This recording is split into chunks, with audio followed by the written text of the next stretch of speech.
footage of the fight. They ask why they had to free him from a locked room, so Bremner tells them he only tried to talk to Kyle but the guy turned aggressive. He also tells them Fulmer had a deal with Coke but refuses to elaborate. Rose immediately goes to find Fulmer and gets angry when she hears about the serum. She thinks Fulmer is the only chance they have to communicate with the ancestor, but he points out he's constantly in pain and the link could kill him. Fulmer also says that in the end he didn't grab the serum and his plan was to bring the log to Rose because it supposedly has the location to find the ancestor. He's tired of Rose always snapping at him, so he breaks up with her. Magnus calls Morgan to inform her of the murder and she tells him to wait for instructions because she has to deal with the authorities. While Rose comes to tell Magnus about the log, Bremner calls Darian to inform him of Coke's murder.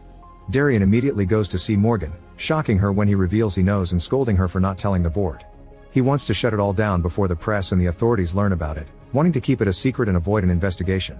At the casualty center, Kat continues to help the doctors with the incoming survivors, but she's devastated to hear from a rescuer that they'll stop searching soon because all hospitals are at capacity and there are no resources. Hutton comforts her through another breakdown and they both realize they need to stop protecting the company. They talk to journalist Emma and tell her the entire truth. Emma believes them and wants to cover the story, but they need to find some evidence first. While Osko keeps on analyzing the signal, Magnus interrogates Kyle again.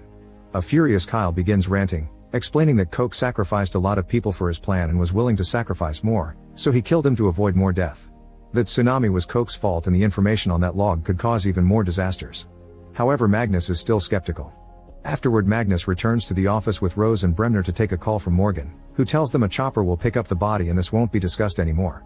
She calls it a situation and a workplace accident, which makes Rose angry.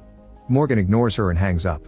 Rose and Magnus finally accept that Morgan is against them and ask Bremner to unlock the comms, because they've been locked to stop them from calling outsiders. However, Bremner refuses, saying he's afraid of what the company will do to him. Then Rose goes to see Fulmer to apologize